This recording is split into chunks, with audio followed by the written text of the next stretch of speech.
Hello everyone, welcome back to the channel and another video. Back with SLRs this week and the Minolta X-300. I'll warn you now, this is a bit of a roller coaster of a story, but spoiler alert, it ends on a high note.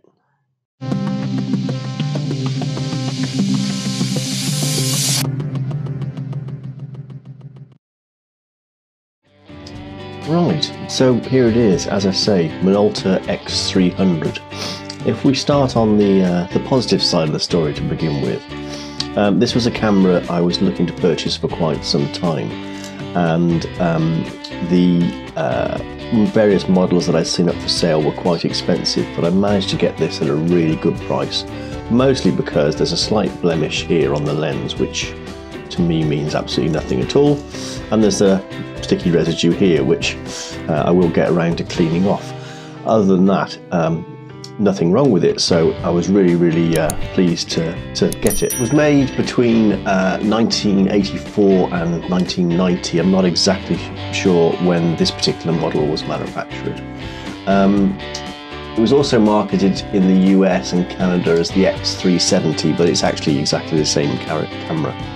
Obviously it's an SLR, it's a 35mm.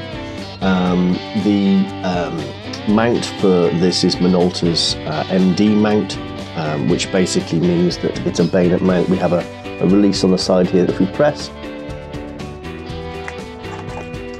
it undoes with a bayonet action, and like many others, you've got little red dots that you need to line up. Oops, which I haven't done.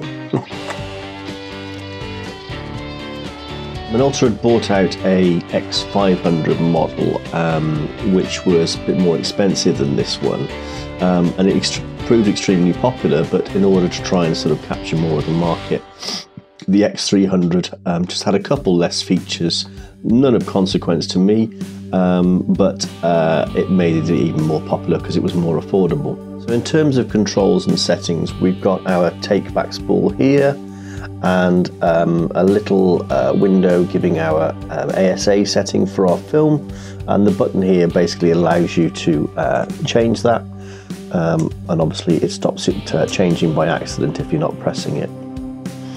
We have a power switch here because this camera is much more electronic, if you like, in its features, so I'll come back to that in a moment. Hot shoe for a flash. We have our shutter speed here, which is changed by way of a little wheel here. So as you can see, 1000th, 500, right the way down to 1 second and then bulb. Different on this one compared to most of the cameras I've shown you before is once you go past 1000, we're on an auto setting. So this camera has automatic exposure option, so I'll explain that in a moment when we get to it. Here we have the lever for winding the film on, and we have our frame count here in terms of how many shots we've taken. And another little window here, which I'm going to have to show you in a moment. It's a feature that I hadn't seen before. It's basically an indicator of how far into the film you are. So rather than having to look at here and it's say 12 shots that you've taken, you might not necessarily know or remember whether that's out of 24, out of 36, etc. So this window was a sort of another way of explaining how far in the film that you've got. Bring it back around to the side, we have here our release button for the lens, which I've shown you already, and we also have the sort of receptacle for a manual cable release as well, or remote cable release as well. The reason it's down there and not in the shutter button, the shutter button is a bit more, I'm not sure how you describe it, but it's not as mechanical, if you like, as previous cameras. It's a little bit more sort of electronic, and I'll show you what I mean in a moment. On the front of the camera, down just by the side of the lens here, we've got a self-timer switch, which if we lift it, press the shutter button, LED light here starts to flash, and then after, I think it's 10 seconds, it goes solid and takes the picture. It has another function as well, auto exposure lock, by pressing this down whilst you're looking through the camera. So we probably better talk about this auto exposure. All the cameras that I've shown you so far in my video series have been very much manual, with maybe just a couple of sort of additional extras, if you like light meters, etc., to help you get that perfect shot. This one goes a little bit further. So as I said before, normally what you would do is set your shutter speed to the desired speed you want. You would set your aperture to the speed you want, and obviously you would get your focus sorted out. If by turning this to auto, we actually remove one of the steps. We no longer need to worry about the shutter speed, and this is commonly referred to as aperture priority. And what this basically means is that when it's set to automatic, what we do is we point the camera at our subject, we focus it as we want to, and we set our aperture the way we want it, and the camera will automatically calculate what shutter speed is required. Press the button and it shoots, which obviously for someone who's learning photography is a massive boost. Normally the shutter speed goes in steps. So for instance here I've got 125th of a second, and then 250th, and then 500. They're quite big jumps, nothing in between. When it's in the aperture priority mode, the shutter speed then is what we call stepless. In other words, there's like a no variation, no gaps, if you like, in the scale. If we don't set it to automatic, like previous cameras such as my Praktica BMS, which I featured in another video, we can half press the shutter release, and it will give us a measurement in the viewfinder of what it thinks the shutter speed should be set to. So going back to our auto exposure lock, what that does is if you set it to auto, point it somewhere, not necessarily your subject, but somewhere, you set your desired aperture and your focus ready. If I then press and hold this button down, like so, I can then move along to my subject that I'm actually going to take, and it will apply those settings. It won't change them, even though you may well have changed the conditions that you're shooting in. If we go to the bottom of the camera, we have a couple of things. So we have, first of all, a release for when we want to disengage the film from the wind-on mechanism so that we can wind it back into the spool.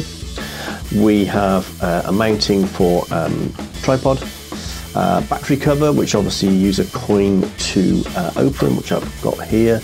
So if I just spin this open,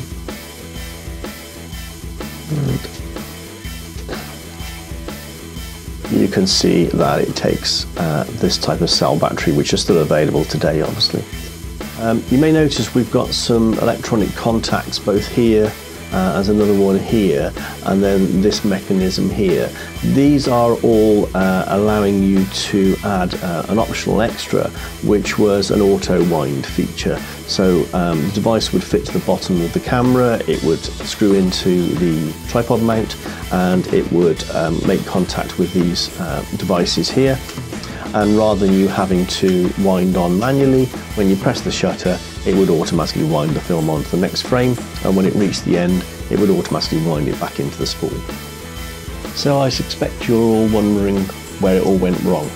Well, quite simply put, the eagle eye ones amongst you may well have spotted a tiny little dent on top of the prism here.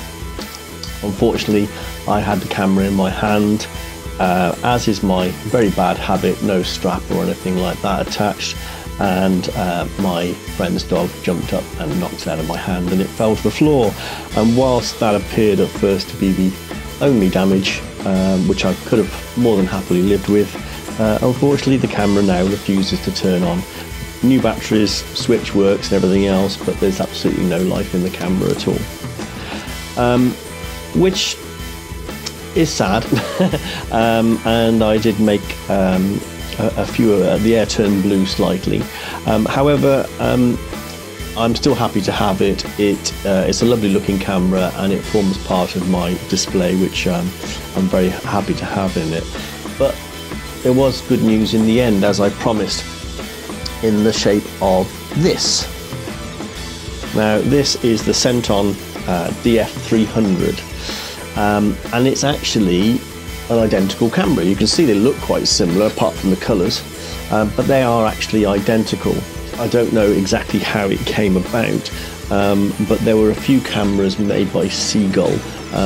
If you Google, there's about 6 or 7 I know of, and there could be even more, that were made in China, and they were pretty much copies of the X-300, and this Centon is probably one of the better ones. It's got all exactly the same features as I've described already.